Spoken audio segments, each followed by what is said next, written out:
دمسي السنة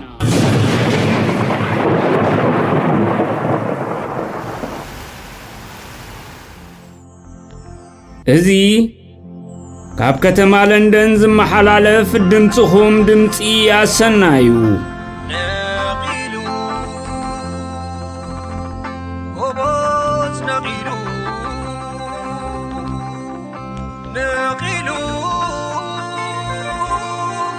حفاش نغيلو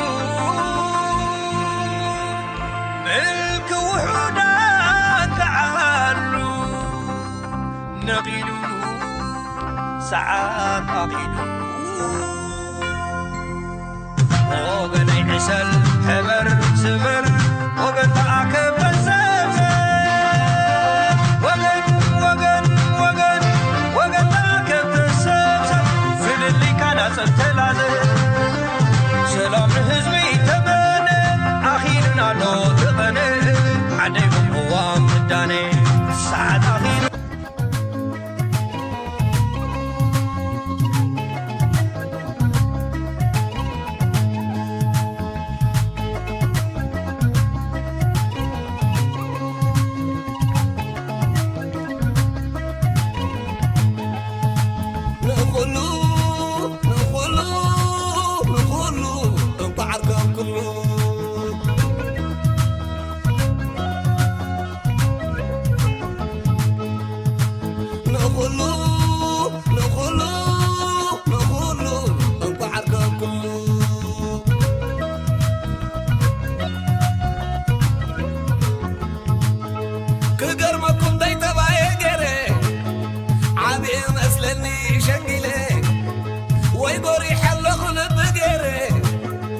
الشيخ بالولا تبديله نخلو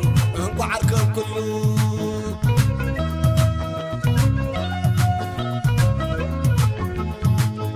أبو زي ما صحف براسي مسقبر حراسي حفاسي مس حربنا جماعة تقاسي كم جيب الله يكون كلاسي نخلو بعركم كله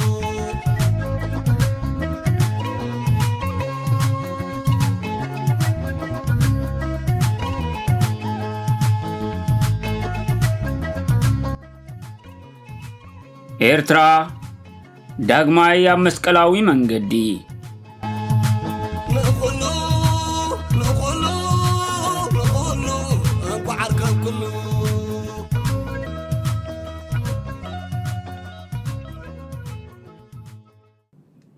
ኣብ 2018 ዓመተ ምህረት ድሕሪ 27 ዓመት ናጽነት ኤርትራ ህዝቢ ኤርትራ لكع كمتنا مودعتا حمساتات أنفتو واتفئو دنگرگر إلوو عام مسكلاوي من قد تعاندو يركبالو ات حزب إرترا عوانو أبئد كاخلو لمانو تباهلوز تدرفلو زبن انهو داقم تمليسو ات زقر من زحزنن اتنا ايزي حزنا يوزلنا مدرخ مدنقارن متفا مأزنن مستنا حمساتات بمن نتصار كرأخلو زي مخنوي مخوانيو أبت وانتي إرترا أبتحت زودي إثيوبيا أبزي معرنتاوي فدرشن تقورينا من باران غزا رسو أخول من جمد نقاريو بمسرتو فدرشن كل تهاجرات منغستاتن أتصاميدن زم حدرالو سرعات بمخوانو ناي متقرط آرن زي متأممانن هواهو كفتر كم زخل ردو إيو كابو حليفو اتنا إرترا فدرشن ني إرترا بتحت زوداو سرعات إثيوبيان مقران متان كتعن بفلاتن متلال كم زمتشئ كوينو سلز توادده بسنكو حزبي إرترا انت تدناغرن أنفتون تطفئن زقر ما ينبرن أبرئسي تحود درجان قحات حبرة السبنا حيالان هاقرات وين كابزنا إلومي بزتفلي من قدي ربحاتاتن كتقبرا بزي حبئ بئزنكاس أسالوز نبرا أوان بمخانو نتنا شعو ولدوك تحاميو زمحر ايكونن كند زخون خائيو اتزغط صلي ولدو إرترا نبوتاتون نبحقوتاتون كي كسسي نتنا شعو بدلن جيغان بعدك أو قالس أريمو بدم عسرتتا شحات إرتراويان إرترا كاب بعداوي مجزات حراب مقبار ንናጽነት ኤርትራ ብረፈረንደም ሕጋውነት አልቢሱ አህጉራዊ ተፈላጥነቱ ዘረጋገጸ። ነዚ ናይ መድረኽና ምድንጋርን ምጥፋእ አንፈትን ሓደገኛ ዝገብሮም በአር ናጽነትና ብደምን ቀለምን ብመስዋዕትን ብሕግን ተመልኪቱ ክንሱ ህዝቢ ኤርትራ ካብቲ ኣብ ግዜ ፌደሬሽን ዝነበረ ደብዛዝ ዘበን ብዘይፍለ መጠን ኣብ ስግኣት ወዲቑ ምህላው እዩ። ልዕሊ ኩሉ ፌደሬሽን እሞ ከዓ ከምቲ ናይ ኤርትራ ዝኣመሰለ ድሮ ዝተወሓሓደ ፌደሬሽን ክትምንዛዕ ከለኻን ብመስዋዕቲ ዘምለስካዮ ናጽነት ካብ ኢድካ ክመልቆካ ከሎን በበይኒ እዩ። ኣብ ከምዚ ኩነታት ህዝቢ ኤርትራ ከስተብህለሉ ዘለዎ ጉዳይ እቲ ኣብዚ እዋንዚ ዘዋህልሎ ዘሎ ፖለቲካዊ ዕዳ ንሃገርና ናብ ትሕቲ መሬት ዘስጥም መጻኢ ወለዶታት ኤርትራ ከዓ ነታጉይ ተነጺፎም ኣብ ስቃይ ከም ዝነብሩ ዝገብር ታሪኻዊ ዕዳ ምዃኑ እዩ። ቀደም ልኡላውነትና ጥራዩ ተመንዚዑ እንተሎሙ ግን እቲ ልኡላውነትና ንምምላስን ንምዕቃብን ኣብ ክልተ ዙርያታት ኩናት ዝኸፈልናዮ ናይ ልዕሊ 100,000 ኤርትራውያን ሓርበኛታት መስዋዕቲ ዕጥቃዊ ቃልሲ ኣብ ምክያድ ዘጥፋእናዮ 30 ዓመታት ብምስምስ ዶብ ኩናት ዝኣተናዮ ናይ 2 ዓመት ደማዊ ኩናት ተደመሮ እቲ ንህዝብና ብኣይ ሰላማይ ኩናት ጅሆ ሒዙ ቋማዊ ሕጋዊ ስርዓት ናይ ምትካል መስርሕ ዘጠቓለለ ወርቃዊ ግዜን ዕድልን ዘባኸነሉ 18 ዓመታት ውን ንኸስሮ ስለ ዘለና እቲ ዕዳ መዳርግቲ የብሉን። ከም ሳዕቤን ናይ ዝቕልውላውዚ ምድኻም ሃገራዊ መንፈስን ዋሕዚ ስደትን ኤርትራዊ መንእሰይ እንተወሲኽናሉ ኤርትራ ኣስከሬን ጥራይ ተሪፋ ኣሽምባይዶ ዕዳ ክትስከም ብኣካላ ወንደው ክትብል ኣብ ዘይትኽእለሉ ደረጃ በፂሓ ስለ ዘላ ኣሽምባይዶ ዕዳ ክትስከም ብኣካላ ደውን ክትብል ኣብ ዘይትኽእለሉ ደረጃ በፂሓ ስለ ዘላ ይኽደነና ዘብል እዩ። ወዮ ደኣ ምንጭ ምጥፋእ መኣዝና ብቐሊሉ ተረዲእና ጠንቁ ከነለሊ ብሳዕቤን ንጅምር ኣለና እምበር እቲ ክንዛረበሉ ደሊና ዘለና ቴማ ባህርያት ናይዚ ብውልቀ መላኺ ኢሳያስ ምስ ኢትዮጵያ ብናይ ኣየር ብኣየር ዲፕሎማሲ ብጉያ ዳግም ዝምስርቶ ዘሎ ቀዳማይ ሚኒስተር ኢትዮጵያ ሎም ሰንበት 8 ሐምለ ናብታ ትማሊ ኣውራ ጸላኢቱ ዝነበረት ኤርትራ ክሳብና ምብጻሕ ዘኽኣሎ ርክብ ቅጥዑን ትሕዝትኡን ሳዕቤኑን እዩ። እንተኾነ ላዕሉ ጥራይ ዘይኮነ ካብ ቀንዲ ስሩ ፈትሽካ ክርአ ዘለዎ ጉዳይ እዩ። እዚ ሕጂ ኣብ መንጎ ኤርትራን ኢትዮጵያን ዝርአ ዘሎ ጩራ ሰላም ህዝቢ ኤርትራ ኣብዚ 27 ዓመታት ድሕሪ ናጽነቱ ዝረኸቦ ዝዓበየ ተስፋ ምዃኑ ዝከሓድ ኣይኮነን። ብፈለሙ እውን ብምኽንያት ዶብ ምስ ኢትዮጵያ ናብ ኩናት ዘጥብስ ኣይነበሮን። እቲ ጉዳይ ብሓቂ ምስሕሓብ ዶብ እንተዝነብር ብሕድሕዳዊ ዘተን ምርድዳእን ብሕግን መንጎኝነትን ክፍታሕ ምኽኣለ ነይሩ። ይኹን እምበር መራሕቲ ኤርትራን ኢትዮጵያን ንህዝቦም ዝኣወጅዎ ምኽንያት ኩናት ጉዳይ ዶብ እኳ እንተኾነ ንዓኣቶም ነናይ ገዛእ ርእሶም ካልእ ውሽጣዊ ምኽንያታት ከም ዝነበሮም እነሆ ኣፍን ተግባርን ኣረጋጊፅዎ። ኢዋኢኡ ደኣ እቲ በኽሪ ወለድኡ ካብ ሳሕል ዘይተመልስዎ 20 ዓመት ዘዕበዮም ሓጸልጸል ዝብሉ ሕሳስ ልደ መንእሰያት ደቁ ምእንቲ ውዲት ኢሳያስ ዝሃለቕዎ ህዝቢ ኤርትራ እምበር ነቲ ብኢደ ወነኑ ስልጣን ዝገበተ ኣሳሕኮን ሕልናን ዘይብሉ ውልቀ መላኺ ኢሳያስ ከም ባሪስታ ምስ ዝመጽአ መራሒ ክምስምስ ምባል ግዜ ይወስደሉን እዩ። ነቲ ዓይንን እዝንን ዘለዎ እቲ ሓቂ ካብ ነዊሕ እዋናት ሒዙ በሪህሉ ዝጸንሐ ይኹን እምበር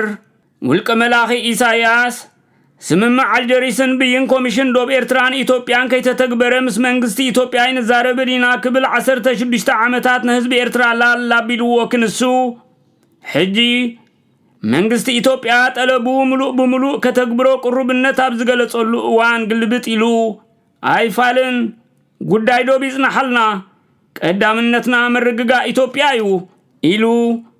ካብ ትግባረ ናይቲ ውዕልን ውሳኔን ምድሕር ሓሩን ገዛእ ርእሱ ኣብ ዕንደራ ኩናት ዘእተዎ ናይ ኤርትራ ዶብን ልኡላውነትን ዘይኮነ ኣብዚ ዞባዚ ሃፀይ ኢሳያስ ናይ ምዃን ጥሙሑን ናሃሰሰ ብምኻዱ ከም ዝኾነ እዚ ጭብጢ እዚ ዘረጋግጾ ሓቂ እዩ። እዚ ባህላዚ ነትንጉስ ኃይለ ስላሴ ዶብ ጉዳይ ባድመ አብዘበኖሙን አካራኻሪ ኮይኑ ጥርዓን ምስ በጽሖም ኣብቲ ኤርትራ ካብ ፌደሬሽን ናብ ጎበጣን ሰውራን ዘርእስቱ ካልኣይ መጽሓፍ ዓለም ሰገድ ተስፋይ ሰፊሩ ከም ዘሎ ኤርትራን ኢትዮጵያን ሓደ ኣካል ኮይነን እንድየን ብዛዕባ ዶብ ክንድዚ ዘሰሓሕብ እንታይ ኣሎ ዝበልዎ ዘረባ ዋላ ሓደ ዝፍለ የብሉን እቲ ፍልሊ ንሶም ድሮን ኤርትራ ብትሕቲ ቁጥጥሮም ኣብ ዘእተውሉ ግዜ ዝበልዎ ክኸውን ከሎ ኢሳያስ ነታ ብደምን መስዋዕትን ዝተረኽበት ኤርትራ ናብ ኢትዮጵያ ክሸጣ ድዩ ክልውጣ ኣብ ዘይተፈልጠሉ ግዜ ይገብሮ ምህላው እዩ ውልቀ መላኺ ኢሳያስን ጭፍርኡን ነቲ ዶብና ከይተሓንፀፀ ዘበት ክብሉን ህዝቢ ኤርትራ ጆሆኑ መሓዝ ን16 ዓመት ዝተጠቕሙሉ ምስምስ 360 ዲግሪ ተጠውዮም አይፋለን አያድልየናን እዩ ምባሎም ብጭብጥና ማሳኸርና ክንዛረበሉ ዝቀነና ብርእስ ምዃኑ ባዕላቶም ቶም ኣብ አዲስ አበባ ዝበጽሑል እዃት ኢሳያስ ነቲ ኣብ ጉንዲ እዝኖም ድሮን አፓሳጆ ምጽዋዕ መደባት መገሻ ዘውፅአ መገዳ አየር ኢትዮጵያ ብተጠንቀቕ ክጸንሕ ዝኣዘዘ ቀዳማይ ሚኒስትር ኢትዮጵያ ዶክተር አብይ አሕመድ ስቂሎም ሰሚዖሞ ጥራይ ዘይኮነ ፈኾስኮስ ብዝተሓወሶ ቃላት ከዳምቕዎ ከለዉ እቲ ክዕፍንዎ ዝሓሰቡ ኣብ ውሽጢ ሃገር ዘሎ ህዝቢ ኤርትራ ከይተረፈ ሰሚዕዎ ስለ ዘሎ ተወሳኺ መርትዖታት ዘድልዮ ይኮነን ብቋንቋ ኢትዮጵያውያን ብፍላይ ብቋንቋ ናይቶም ኣብ ጎደናታት ኢትዮጵያ ላዕለዋይ ኢድ ሒዞም ዝጭድሩ ዘለዉ ኣምሓራን ኦሮሞን ንዶክተር አብይ ምድጋፍ ማለት ንወያነ ምቅዋም ማለት ከም ዝኾነ ምስ ኤርትራ ሰላምን ዕርቅን ምግባር ማለት ንኤርትራ ናብ ኣዲኣ ኢትዮጵያ ከም ምምላስ እዩ ነዚ ስምዒት ብቐጻሊ ዘጓሃህሮ ዘሎ ድማ ከምቲ ልዕል ኢልና ዝጠቐስናዮ ውልቀ መላኺ ኢሳያስ ኣብ ጉዳይ ምሕንጻጽ ዶብ ወሲድዎ ዘሎ ግልቡጥ መርገጺ ከምኡውን ንዶክተር አብይ ብምምጓስ ንወያነ ንምንኣስ ዝጥቀመሉ ዘሎ ሜላ እዩ እዚ ምናልባት ንጉራሃት ኢሳያስ ምስ ወያነን ዘለዎ ህልኽ ከም ናይ ምውፃእ ኣጋጣሚ ዝጥቀመሉ ክመስሎም ይኽእል ይኸውን ነቐጸላታት ናይቲ ሽጉርቲ በብሓደ ቀሪፍካ ውሽጡ ብዕምቆትን ተፈትሽካዮ ግን ዝኸበደ ትርጉም ኣለዎ በቐንዱ ኢሳያስ ካብ ነዊሕ እዋናት ሒዙ እንተላይ ኣብ ግዜ ሓርነታዊ ቃልሲ ብዛዕባ ናጽነት ኤርትራ ዝጸንሖ ተዋላዋሊ መርገጺ ዘቃልዕ መረዳእታ ሓደ ኣብነት ናይዚ እዩ እቲ ህዝቢ ኤርትራ ክጥንቀቐሉ ዘለዎ ዝኸበደ ስጋኣት እምበኣር እቲ ኣብ ኣየር ዝርአ ዘሎ ግዜያዊ ምሕጓስ ኣምሓራን ምቕራጽ ወያነን ዘይኮነ ኣብቲ ኣብ ዓይኒ ህዝቢ ኤርትራ ንነብሱ ከም ዋሕስ ናጽነትን ልኡላውነትን ኣምሲሉ ዝተዋስአን ንህዝቢ ኤርትራ ዘእመነን ኢሳያስ ካብ ሓርነታዊ ቃልሲ ኣትሒዙ ህዝቢ ኤርትራ ሰልኪው ዝንብርከኸሉ ምቹእ ግዜ ክጽበ ዝጸንሐ እቲ ዝዓበየ ሓደጋን ስጋኣትን ናጽነት ህዝቢ ኤርትራ ንሱ ኢሳያስ ባዕሉ ምዃኑ እዩ ቴማና እምበኣር ኣብ ዝሱር ናይቲ ስጋኣት ዘተኮረ እዩ ክኸውን ካብ ጥንቲ ካብ ጥቅምቲ ኢሳያስ ንናጽነት ኤርትራ ከም መሳልል ሕልሚ ሃፀይነት ዓባይ ኢትዮጵያ ዳእምበር ከም ህዝቢ ኤርትራ ኣብ ልኡላውነት ኤርትራ እምነት ኣይነበሮን እዚ ድማ ብታሪኻዊ መርትዖታት ክረጋገጽ ዝኽእል ሓቂ እዩ ገዳይም ተጋደልቲ ህዝባዊ ግንባር ምስኦም ሳሕል ስለ ዝነበረ ጥራይ ንኢሳያስ ተጋዳላይ ዝብልዎ እኳ እንተኾኑ ንሳቶም ኣጀንድኡ ኣይፈልጥዎን እዮም በሃምነቶም መታን ከይተሓዘሎም ከዓ ዋላ እናተቃወምዎ ከለዉ ሓንሳብ ብጻይ ኢሳያስ ሓንሳብ ፕሬዚደንት ኤርትራ ክብልዎ ይስምዑ ዋላ ነቶም ምስኡ ዘለዉ ተረፍ መረፍ ኣስተይፊልኩምሎም እንተደኣ ኮይንኩም ኢሳያስ ኣብ መዓልቲ ስዋኣት 20 ሰነ ልኡኽ ናብ ኢትዮጵያ ክሰድድ ምዃኑ ካብ ጅቡኡ ኣውፅእ ኣቢሉ ምስ ኣወጀ ዘይተዛተናሉ ብምባል እኳ ከየተሓሳሰቦም ከም ሰቦም ሃንደበት ኮይንዎም ካብ ሰቦም ንላዕሊ ኸጣቕዑ እዮም ተራእዮም ብሓቂ የደንፁ ኩሉ ግዜ ንህዝቢ ኤርትራ ዝቐትሎ ግርህነትን ቃል ዓለምን እዩ ወዲ ዝግሄር ስለ ዝኾነ ዋላ ንሰይጣን ከይተረፈ ኣምላኽ ክገብሮ እዩ ዝደሊ ሕማቕ ስለ ዘይፈቱ እቶም ጉጅለ 15 እናበልና ንዝክሮም ቃልሲ ህዝቢ ኤርትራ ዘፍረዮም ኢሳያስ በሓደ መዓልቲ ኣብ ሸላታት ዒራዒሮ ሓይሩ ዘሕቀቆም መራሕቲ ምስ ኢሳያስ ዝነበሮም ፍልሊ ንኣብነት እዝናይ ህዝቢ ኤርትራ ባህርያትዩ እዞም 11 ሰባት ንኢሳያስ ክቐትልዎን ተዝደልዩ ሓንቲ መዓልትን ሓንቲ ጥይትን ኣይምሳኣንሉን ካብኡ ንላዕሊ ዝተኮሱ ጀጋኑ እዮም ነይሮም ይኹን እምበር ካብቲ ጓል ሂቡ ምስ ሰብሕኒኡ ዝዛመድ ሕብረተሰብ ስለ ዝተፈጥሩ ኤርትራዊ መንፈስን ሕልናን ደምን ስለ ዘለዎም ኣይወዓልዎን ንሳቶም ነዚ ሓደ ክንሕፍዎ ከለዉ ግን ንሱ ነቶም 10 ኣየናሕሰየሎምን እዚ ኸኣ ኢሳያስ ምዞም ናይ በሓቂ ኤርትራውያን ዘለዎ ናይ ባህልን ስነ ምግባርን ኣተዓባብያን ፍልሊ ዘርኢ እዩ ንህዝቢ ኤርትራ ወትሩ ዘግድዖ ነቲ ስሚ ናጽነትን ኤርትራዊ መንፈስን ዝኾነ ኢሳያስ ዝዕውቶ ዘሎ ድማ እዚ ኣብ ባህሊ ዝተመርኮሰ ናይ ልውሃትን ጭካነን ፍልሊ እዩ ኢሳያስ ጸረ ናጽነት ኤርትራ እዩ ምስ ህዝቢ ኤርትራ ጽልእን ቅርሕንትን ኣለዎ ክንብል ከለና ንማለቱ ጸለሎ ክንቀብኦን ጸለመን ንብሎ ዘለና ነገር ኣይኮነን ኣብዚ እዋንዚ ንኢትዮጵያውያን ብሕልፊ ንኣምሓራ ምጭባጥ ስልጣን ዶክተር አብይ አሕመድ መሲጥዎም ዘሎ ንወያነ ብምድኻሙ ጥራይ ኣይኮነን ነታ ብቓልሲ ኤርትራውያን ካብ ኢትዮጵያ ተነጺላ ናጽነታ ዝጨበጠት ኤርትራ እንተኾነ ብምልእታ እንተወሓደ ድማ ዓሰብ ከምልሳ ይኽእል እዩ ዝብል እምነት ስለ ዘለዎም እውን እዩ ኢሳያስ ባህጎም ኣብ ምምላእ ክትሓባበሮም ከም ዝኽእል ድማ ሙሉእ ዘይጉዱል ተስፋ ኣለዎም በዚ ምኽንያት ዝኸኣዮም ኣብቲ ንቐዳማይ ሚኒስትር አብይ ብምድጋፍ ንወያነ ዝኹንንሉ ዘለው ሰላማዊ ሰልፍታት ኣብቲ ናይ ጃንሆይ ባንዴራ ስእሊ አብይን ኢሳያስን ኣመዓራርዮም ቪቫ አብይ ቪቫ ኢሳያስ እናበሉ ኸጭድሩ ዝስምዑ ዘለው ቀዳማይ ጭብጢ ሻለቃ ዳዊት ወልደ ጊዮርጊስ ኣብ ስርዓት ደርግ ንሓያለ ዓመታት ኣመሓዳሪ ኤርትራ ዝነበረ እሞ ቅድሚ ምውዳቕ መንግስቱ ሃይለማርያም ንደርግ ገዲፉ ኣብ ወፃኢ ዕቑባ ዝሓተተ ሻለቃ ዳዊት ወልደ ጊዮርጊስ ብወገኑ ኣብዚ ተኸሲቱ ዘሎ ኩነታት ሓጎሱ ንምግላጽ ብእንግሊዝኛ The Moment of Truth for Eritrea and Ethiopia እቲ ሓቀኛ ሁመት ኤርትራን ኢትዮጵያን ብዝብል ኣርእስቲ ኣብ ዝጸሓፎ ዓንቀጽ ነዚ ክንብሎ ዝጸናሕና ባህርያት ኢሳያስ ዝረጋገጽ ሓቅታት ኣስፊሩሎ ንሱ ቅድሚ ናጽነት ንቁሩብ ግዝያት ንኢሳያስ ከም ዝረኸቦ ኣብ 1991 ህወሓትን ህዝባዊ ግንባርን ናብ ርእሰ ከተማታት እናገስገሱ ከለዉ እውን ዝተራኸብሉ ኣጋጣሚታት ከም ዝነበረ ይጠቅስ ብዛዕባ መለስ ዘሎ ርእቶን ኢሳያስ ምስ ተወከሶ ኢሳያስ ንኢትዮጵያ ዝበቅዕ መራሒ ይኮነን ከም ኢትዮጵያ ዝኣመሰለት ዓባይ ሃገር ክመርሕ ኣይክእልን እዩ ኣሽምባይዶ ንኢትዮጵያ ንመቐለ እኳ ክመርሕ ዝኽእል ኣይኮነን ከም ዝበሎ ይዝክር በቲ መልሱ ኣዝዩ ከም ዝተገረመ ብምጥቃስ ከዓ ስዕብ ኣቢሉ እሞ ኸደኣ ከምዚ ዝኣመሰለ ሰብ ናብ ኣዲስ ኣበባ ከኣቱ ከመይ ኢልኩም ተፍቅድሉ ኣለኹም ስለምንታይ ንብምልእታ ኢትዮጵያን ኤርትራን ደሚርካ ዘይትርከበን ኢትዮጵያውያን ከም መራሕና ሓንቲ ሓድነታ ዝተሓለወት ሃገር ክቕበሉኻ ጸገም የብሎምን ኣነን ብጾተይን እኳ ነዚ ከምዚ ዝኣመሰለ ሓሳብ ንምድጋፍ ነቲ ሒዝናዮ ዘለና ውድብ ቀልጢፍና ምቐየርናዮ ክብል ከም ተዛረቦ የመልክት ሽዑ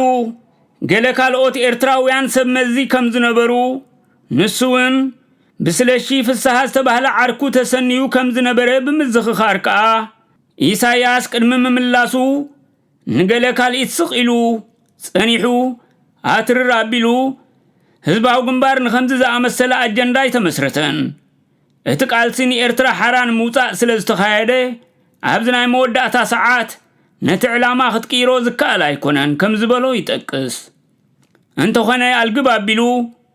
ኣይትጠራጠር ሚስተር ዳዊት ናጽነትና ምስ ረኸብና ቀዳምነትና ነዚ ህዝቢ ብፌደራላዊ ዓይነት ምሕደራ ከም ዝሓብር ምግባር እዩ ኢሉኒ ይብል ሻለቃ ዳዊት ነዚ ጥቕሲ እዚ ኣብዚ ኢሳያስ ምስ አብይ ሕግብግብ ዝብለሉ ዘሎ እዋን ምልዓሉ ዓብ ትርጉም ኣለዎ እቲ ኢሳያስ ቀደም ዝኣተወለይ መብፅዓ መዓልቱ ኣኺሉ ንምባል ዝዝክሮ ዘሎ እዩ ከምቲ ባዕሉ ኣብዚ ቅንያት ዝኣመቶ ድማ እቲ መዋዕሉ ተጣባቐ ሓድነት ኢትዮጵያ ዝኾነ በዓል ስልጣን ኣብ 1989 ነቲ ብጀነራላት ኢትዮጵያ በአስመራን አዲስ አበባን ዝተፈተነ ዕልዋ መንግስቲ ከዋሃህድ ካብ ወፃኢ ማዕረን አቕፋ ዝኣተወሉ ምኽንያት በዚ ካብ ኢሳያስ ዝረኸቦ ተስፋ ተታባቢዑ ምዃኑ ኣየጠራጥርን። ካልኣይ ጭብጢ ተኣምራት ላይነ ስርዓት ደርግ ኣብ ስልጣን ካብ ዝነበረሉ እዋን ጀሚሩ መራሒ ናይቲ ምስ ህወሓት ልፍንቲ ገይሩ ኣካል ኢህወደግ ዝነበረ ኢህድን ዝበሃል ናይ ኣምሓራ ውድብ ድሕሪ ናይ 91 ለውጢ ክሳብ 95 ጠቕላሊ ሚኒስተር ኮይኑ ዝሰርሐ ተኣምራት ላይነ ልክዕ በቲ ናይ ሻለቃ ዳዊት መንፈስ ዶክተር አብይ አሕመድ ቀዳማይ ሚኒስተር ኢትዮጵያ ምዃኑ ሓጎሱ ብምግላጽ ምስ ሓንቲ ማዕከን ዜና ኢትዮጵያ ሎሚ ቅንያብ ዝገበሮ ቃለ መጠይቕ ኢሳያስን አብይን ልባዊ ምይጥ ገይሮም ርክብ ኤርትራን ኢትዮጵያን ናብ ቁጠባዊ ምትሕግጋዝ ናብ ሓድነት ካብኡ ሓሊፉ ተጠቃምነት ዓሰብ ጥራይ ዘይኮነ ዓሰብና ኢትዮጵያ ዋንነት ከም ዝህልዋ ናብ ምግባር ዝበጽሕ ዶ ይመስለካ ተባሂሉን ዝቐረበሉ ሕቶ ክምልስ ከሎ መንግስቲ ኤርትራ ነዚ ስምምዕ ዚ ብልቢ ከም ዝደልዮ ጉዳይ ባድመን ወያነን ምድኻም ሒዝዎ ጸንሐ ስልታዊ ስጉምቱ ምዃኑ ብምጥቃስ ናይ ነዊሕ ዕላምኡ ዋላ ካብ ግዜ ቃልስት ሒዙ ዝነበሮ ድሌት ምስ ኢትዮጵያ ቁጠባውን ፖለቲካውን ውህደት ምዃኑ ይሕብር። ንሱ ጠቕላሊ ሚኒስተር ኢትዮጵያ ዝነበረሉ ግዜ ብግሉ ምስ ክልተ ላዕለዎት ወከልቲ ኢሳያስ ብዛዕባ ፌደሬሽንን ኮንፌደሬሽንን ኤርትራን ኢትዮጵያን ካብ ምዝርራብ ሓሊፎም ጽሑፋት ከይተረፈ ከም እተለዋወጡ ይገልጽ። እቲ ጉዳይ ምስ መለስ ዜናዊ አጋጪዎ ከም ዝነበረውን ይጠቅስ። ብናተይ እምነት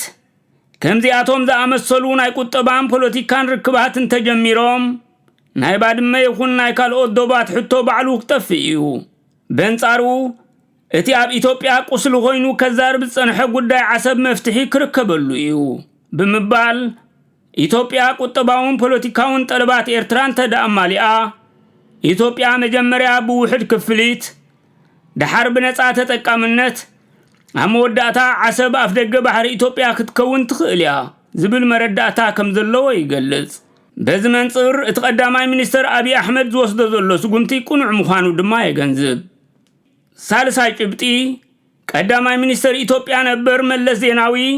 ምስ ፖል ሄንዝ ዝተባህለ ምሕዳር ፕሬዚደንት ካርተር ኣብ ቤት ምኽሪ ሃገራዊ ጸጥታ ኣሜሪካ ኣብ ቱርኪ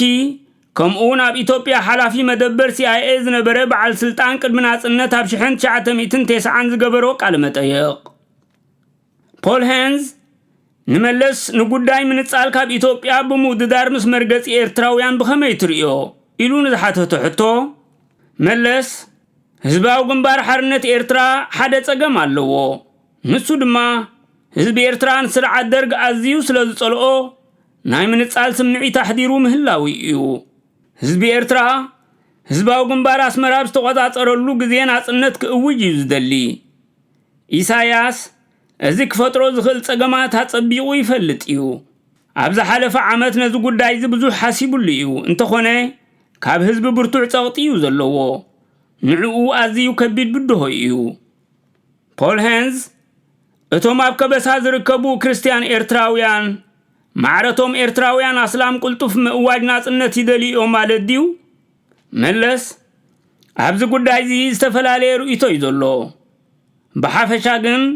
ብምሉኡ ህዝቢ ኤርትራ ናጽነት እዩ ዝደሊ ዝብል እምነት እዩ ዘለና። እንታይ ማለት ምዃኑ ዘይክርድእዎ ይኽእሉ እዮም።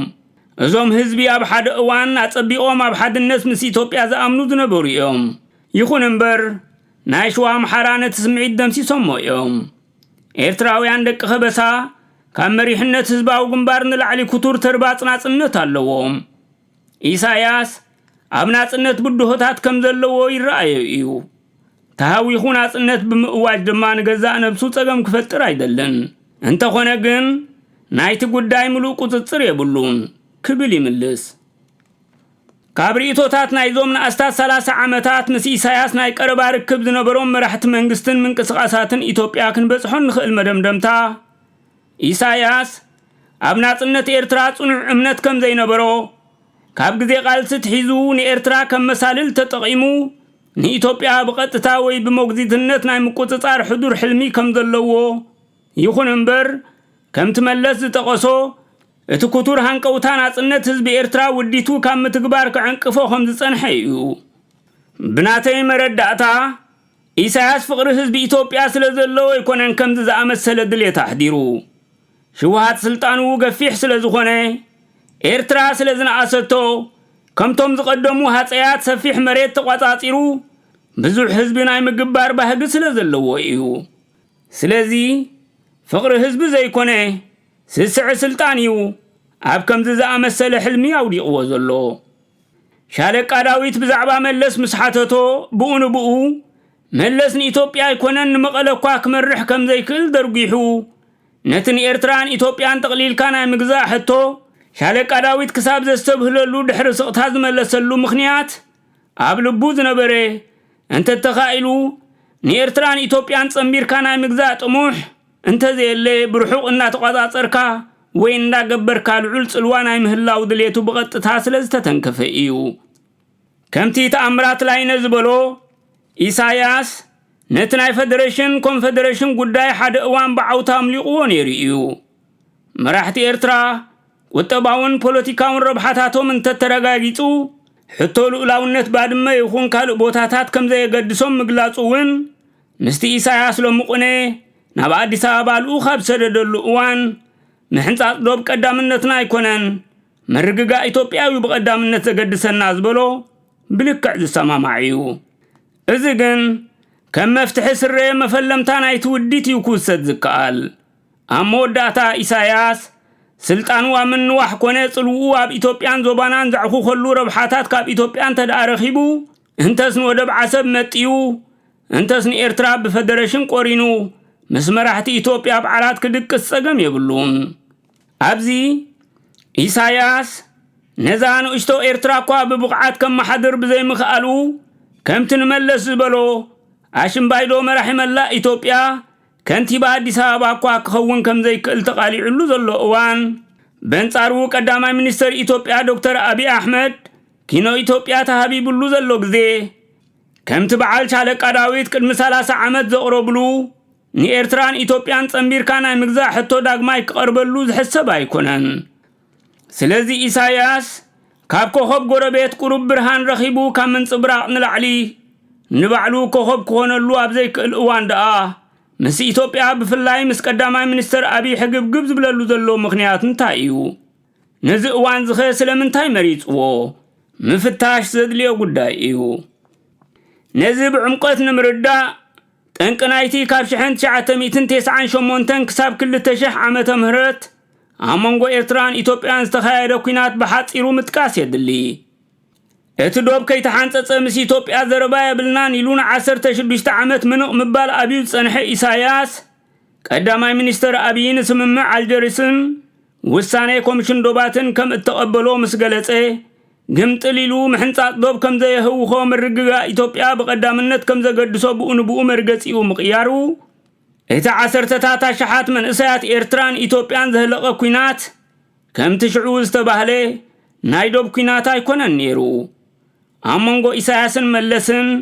ናይ ስልጣን ዓብላልነትን ምትህልላኽን እዩ ነገር ዘኣጐደ ጉዳይ ዶብ ነቲ ህዝቢ ንምትላል ዝተማህዘ ምስምስ ጥራይ ነይሩ መለስ ከምቲ ምስ ፖል ሄንዝ ኣብ ዝገበሮ ቃለ መጠይቕ ዘውክኦ ሕሱም ድሌት ህዝቢ ኤርትራ ንናጽነት ጸቕጥን ተዘይኮይንዎ ኢሳያስ ሓንቲ ዓይኑ ኣብ ዘውዲ ኣዲስ ኣበባ ትጥምት ከም ዝነበረት ስለ ዝፈልጥ ኣብ ርእሲኡ ኤርትራ ኣካል ኢትዮጵያ ምዃን እንተቐጺላ ኣገዳስነት ትግራይ ኣብ ኢትዮጵያ ከም ዝሃስስ ርዱእ ስለ ዝኾነ ካብ ኢሳያስ ንላዕሊ ንናጽነት ኤርትራ ይደልዮን ይደፍኣሉን ምንባሩ ይፍለጥ እዚ ግን ሓለፋ ሓልዮት ህዝቢ ኤርትራ ስለ ዘለዎ ዘይኮነስ ኢሳያስ ካብ ውድድር ስልጣን ኣዲስ ኣበባ ወጻኢ ክኾነሉ ምእንቲ ዝወሰዶ መርገጺ እዩ እዚ ስጉምቲ እዚ ነቲ ሃንቀውታ ናጽነት ዝነበሮ ህዝቢ ኤርትራ ምርቕ እኳ እንተነበረ ነቲ ሕልንኡ ስልጣን ኣዲስ ኣበባ እናቋመተ ኣካሉ ኣብ ኣስመራ ዝነበረ እቲ መቐለ ከም መሓድር ዘይክእል ዝበሎ መለስ ኣብ መናገሻ ኣዲስ ኣበባ ምኽያጡ ዝቐረጾ ኢሳያስ ከምኡውን ሓላው ማዕጾ ኮይኑ ቦርቱኡ ክከላኸል ኣብ ሓለዋ ቐጽል ዝነበረ መለስ ህልኾም ካብ ዓመት ናብ ዓመት ፈኸም እናበለ ኣብ 1998 ብምኽንያት ዶብ ምትኳሱ እምበኣር ሕመረቱ እዚ ናይ ስልጣንን ዕብለላን ውድድር እዩ نايز حجز الرأزلو حقب إساياس مس إثيوبيا قداماي مخنيات مبار مدخام ويمرحق ويانا كان مأكل سلطان أديس أبابا إيو ولا كوا 27 عامتات سلازا حالفو إتاب إثيوبيا كون اللوز حاسبو زنبرا مبوقلاوي ويدما أوريجينال حلمون تبرعاني نتي أب إثيوبيا بعبايا انت ساب حتير اوان انت سكس بغس كبصحو زنبرو والقاو أجندا زعنقفو زنبرو ويانا مدخامهم هل خاوي سمعيتا وعقبت فتيرو للو سلازو خونا خايو اتو ويانا أب سلطان اللو ويلو أبز حسب اللو اوان إثيوبيا تبتن النابلي فاحن مبالا دقاسي إنو زحادر زنبرا إساياس حجي أبي سلطان مسحازي قمت ليلو دوبا مغنيو 10 أشحات من إسايات أبكينا تهليقو واديتات إرتراز وهاي دوب كي تحانسس مفناو يلن النابل من إسايات إرتراب درد زيبلو هاقراو والقلوت تسمده نبوليتيكاوي عمامات انتلاي تكبارك وام إرتراج جهو زحازي نتو مس إثيوبيا سلام غيركا أب إرترا تكبارك وام ذا تعالى للوتك متسز تربو لعلو السبا سلطان تنبر كختيشة تهاقر يلو بمخصاص زحقق إساياس حزب انتاي كون يبلن يلو كي حانخي حج قمت ليلو يسنا حالنا محنصات لوب مرققا إثيوبيا يقدام النتناز بالزلو اتخال آي أبز اوان زي نزس قمت زي كوسز دليلو مخنيات نحزب إرترا بغطت هاز ملكت كوينو كل التترزتات اللو اتحادي اتلكع كم وياني كم تنشالك قداويت تتمباس علو تأمرات لاينوون بوشت نسر حلو نيرنا كبل زتقصو انتس بفدريشن وي كونفدريشن اب إثيوبيا رجيتو والقاوط محو اب إثيوبيا كي تكبر زعنقفو كتور هاقراو سمعيت حزب إرترا انت لايتي اب قالس بغطتها استساتف تقادلا يخون زتخطلو من اسي هاقراوي اقلقلوت هاقراوي سمعيتو اداخي ميو زدلخو وسقمتي كام موساد زعاقتن حيلي اللن ابزبل مدمدمتا مبصحيو إساياس نزق كوي عمامزي إرتراوي هاقراو منفس زلو زيقا أبز علامازي كقاوم زخيل كابل علو سب السلطان كساب ترا تقادلتين ناچوي إنا أسري إنا دسكلي وين أبسدت كم زنفسون دا قبري بنصارو كم بعال شارلي كشامانكي زعمسلو رأس متممان زي باللوم نتزازو بمقزوزنت تكبرو دخومات نايمن النت قلولاو زلوهم سبات اب كبابيون ناقمته كاب وانا صنتات حيزو كسر حلو صنح اكوي وطنيو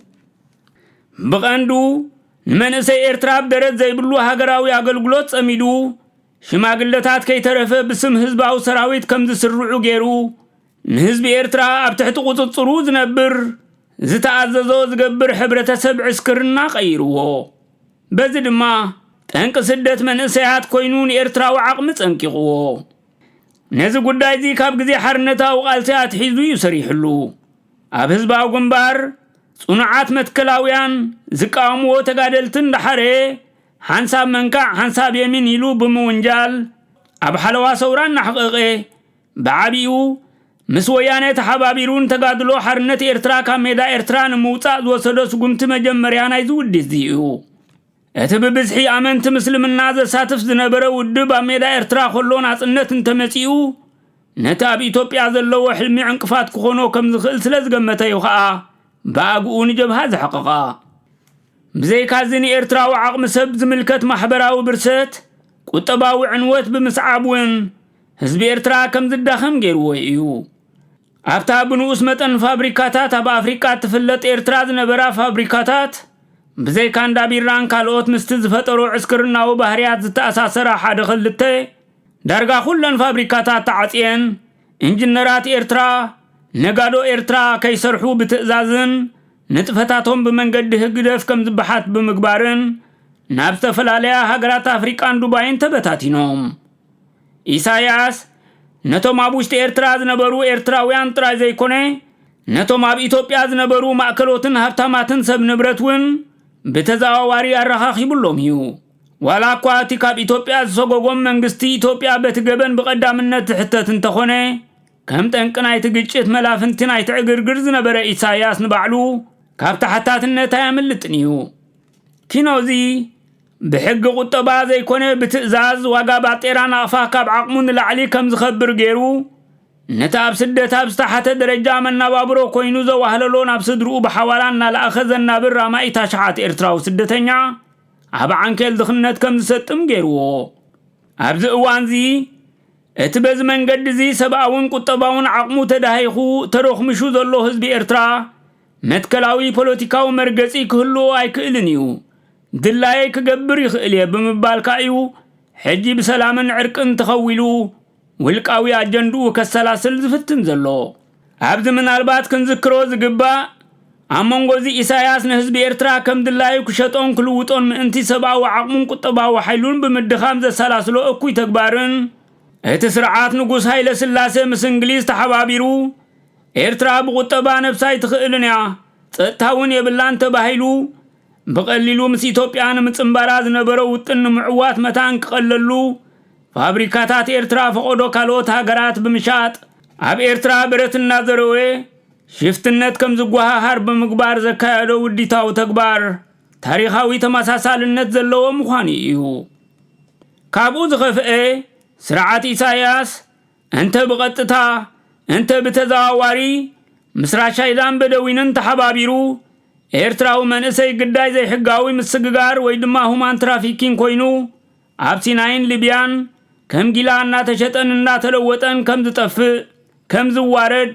مورالو كم زسبر ገንዘቡ كم زنقف غيرو اب حزب ኤርትራ ዝፈጠሮ زي حوسنا امراوي بسلان ገዛ ርሱ ፈጺሙ ዘይርሳዕ ገና ብሩሕሱ ዘሎ ተዘክሮ እዩ ብዙሓት ኤርትራውያን ኣብዚ ግዜ እዚ ብስም ሰላም ንኺት ጥራይ ኢሳያስ ናብ ዝወሰደና ኢሎም ብሽኩሽኳ ኢሳያስ ተዘኒቦም ምህላዎም ድማ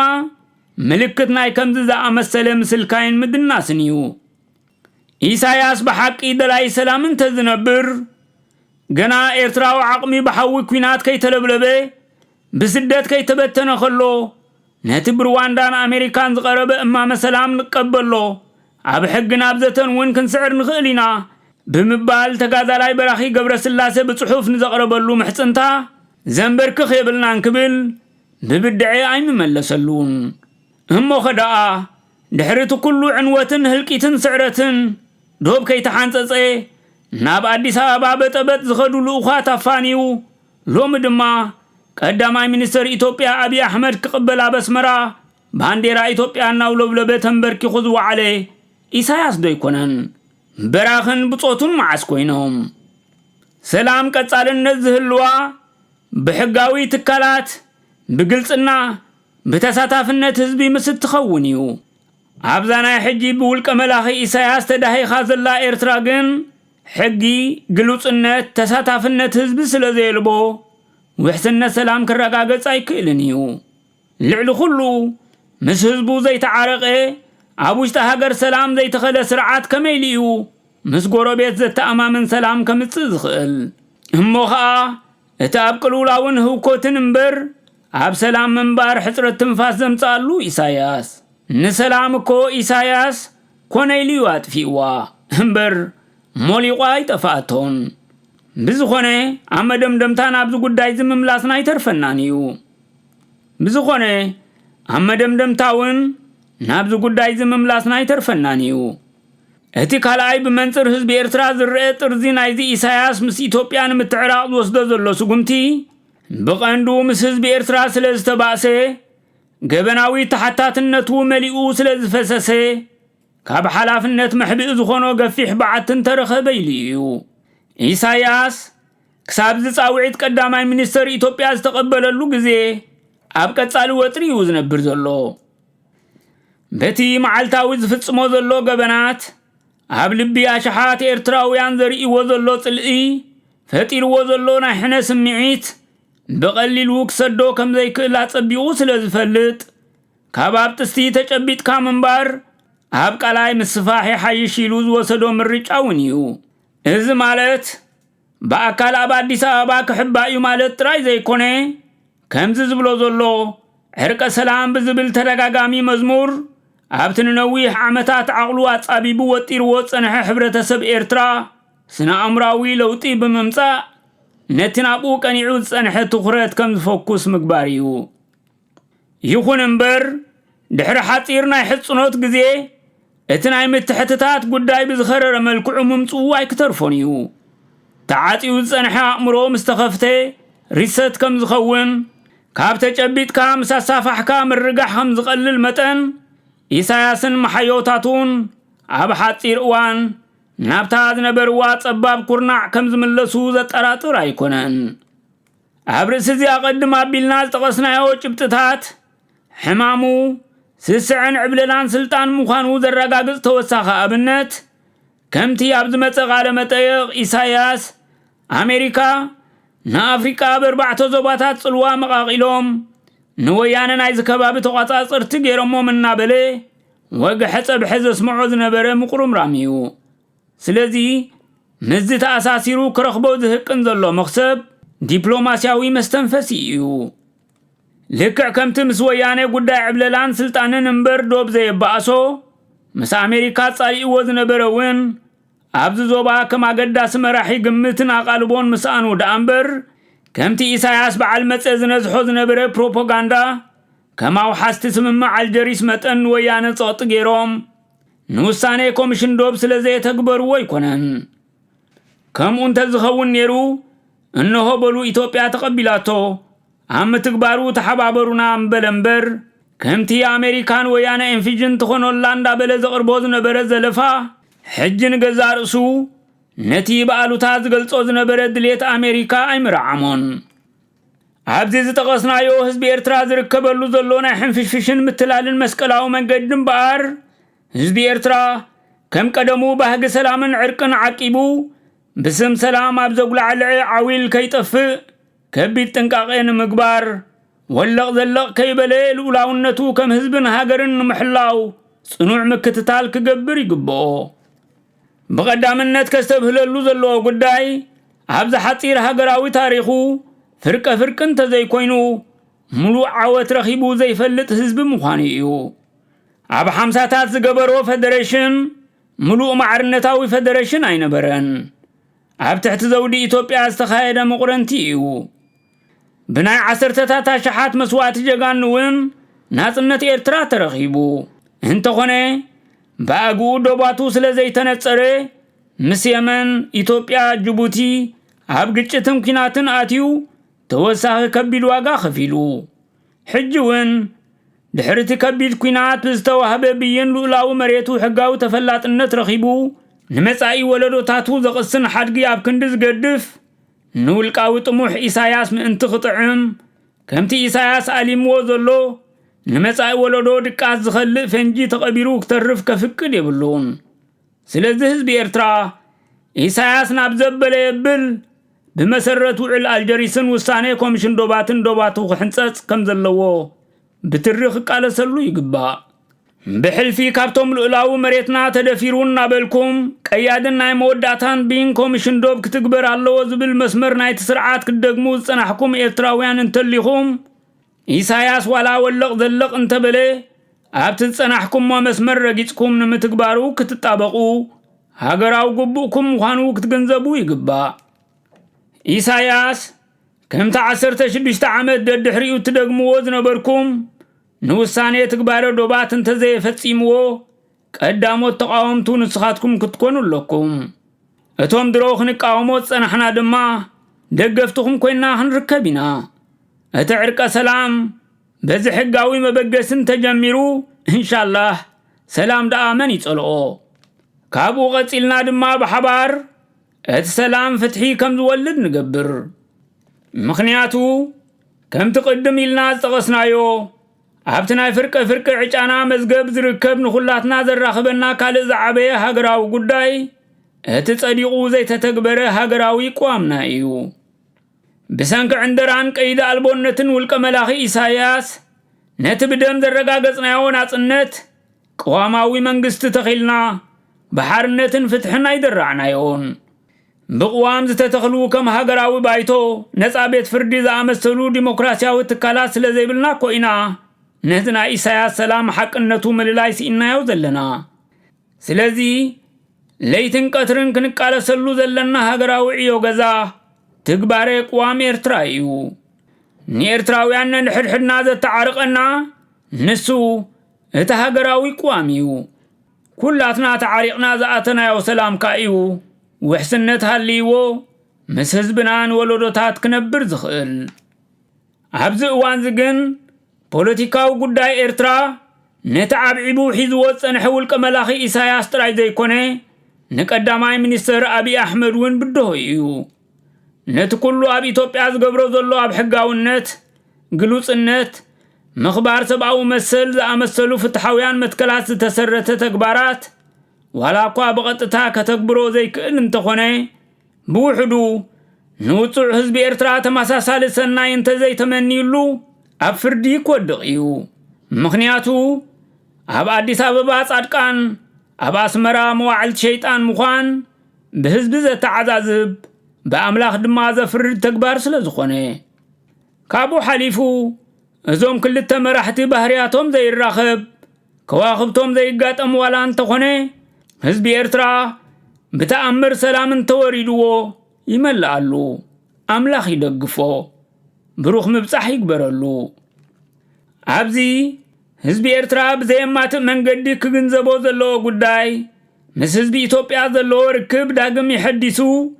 بسلامن فقرن كل عينة ربحاتات كلواوت زلو كهب زي بلو كركب كم حلال كقبلو زلو تراي زي كونه عبرتيعو كسر حلو زلو عيو مخانيو يخون انبر اتن 20 عامات نتمس مراحتي إثيوبيا زنبرو سلطانن عبللان زمبقسيو زخحانه اللخن صلئن هزباوي امسيلو مس هزبي إثيوبيا صلئي بمتكال عدا حد ولدو زسكمو سلام زخلو إساياس حجي مسكوخب إثيوبيا تتصقيعو كم نفوع كابيتانو أبصواء سلام إلو كحوس هاتصفصف مبالو مسويانة زلو حنا كوتسن زلو ترباط دا أمبر مس هزبي إرترا يخون هزبي إثيوبيا زلو فقر زرقي كونان 50 عامت بتسلز تلعتت أمنك أنيا بحد معالت بسلام تقطينو كلزب 50 عامت زتقلم خدع بحد ليتك أمنا يكيلنيو أمود داتا هزبي إرترا كم حبرتسب نفسو فليتو كأرمالو زلو قدلت كم زنوديت إساياس العلنا باب النز تقصنايو بزعباتي نعو بغطت هازم الكتو هاقراو قدايو دحر عالم زخونا مسكونا زفلتن زأمنن هزب مخانو بغط سالي يقدعو مهلاويو كم تزتتقسي كابتو مابساحل دك مسروعو زنبرو بسعينا نابلوز تقصوو تقادلتن العلي نحقنيا تحساسبا إساياس زيارة زفلتوو اتوم بمجاشا زرخبو زنبرو مخانوميو هزي دما አመንጎ ተንኮል ኢሳያስን ግርህና ህዝብ ኤርትራን ዘሎጋ ጋዓብ ምዃኑ ዘርእዩ ስለዚህ እትብሰንኪ ግርህነቱን ሕድገቱን በቀጻሊ ደምን መስዋዕትን ዝኸፍል ዘለው ጽዕ ህዝብ ኤርትራ ወትሩ ንቁሕ ጥንቁቅ ክኸውን ይግባ በቀጻሊ ነኻልኦት ከም ንጹሃት ወሲዱ ከም ነፍሱ ከአምኖም የብሉን እትምሰኸረ ነዚ ህዝብ ዝምግዳለዩ ትዝኸፈ እጌጋይ عقامن يخن تبلاني سرحكن كريكني إنا بلز دقمو ذربا أبايتا مسناي حنيئون فتسمن ناطفو خلو كمحلاويئون مدحانيئون كمراحيئو مرأيو عبدان ترايو سلزي كما حامس حراديئو مايكا مستاي حليفو نحراديئو كراخا مقبال كقطب اللو اتعدميئو ملوء سيطان كوينو زحالفو إساياس حجاب ارغانو አምላክ ኮይኑ ሐቀኛ ሰላም ከምጻለዩ ይሉ ዘአምን እንተዳህልዩ ገና ካብ ሽኩሽኳ ኢሳያስ አይተናገፈን አሎ ማለትዩ ስለዚህ ውጹዕ ህዝብ ኤርትራ ብዝእዋንዚ ካብ ምድንጋርን ሕንፍሽፍሽን ተገላጊሉ ካብቲ መስቀላዊ መንገዲ እትና በሐቀኛ ሰላምን ፍትሕን ዝወስዶ ቁኑዕ መንገዲ አለልዩ ብዘይጣዕሳ ምእንቲ ክጓዓዝ ክወስዶ ዘሎ ቀዳማይ ስጉምቲ ነጥቐንድ ጸላይኡ ዝኾነ ውልቀ መላኺ ኢሳያስ ብዝኾነ ጋባብ ምእላዩ ካብኡ ተረፈ ዋላ ሞይቱ እንተተባህለ ብውሕዱ ከተግብሮ ዝግባእ ዕማም ብመሰረት ስምምዕ ምሕንጻጽ ዶባቱ ከምኡ ድማ ትግባረ ናይቲ ብኢሳያስ ሞይቱ ዝተባህለ ሃገራዊ ቅዋሚ እዩ ደግሲ ጥፍኣትን ሞትን ክበልየሉ እቲ ህዝቢ ኤርትራ ዕዋኖ ኣብ ኢድካ ኸሎ ልማኖ ዝብል ደርፊ ነብሰ መግናሕቱ ኣብ ቤተ መዘከር ካቱን ተዳኣ ኮይኑ በሓድሽ ንቑሕ ኣእምሮ ነብሱ ክፈቅድ ሃገሩ ኸውሕስ لولاونتو كخبر حدر جغانو دقو حليو نعقو ذي التعس نمتاي ولدتاتو زحبن تاريخ كسرح اللوو وطوع حزب إرترا سلامنا عخايخون ملكي فرس حقي انقز أمانيل إياسو سنبت شمونت حملة كلتا شحن 10 شمونتن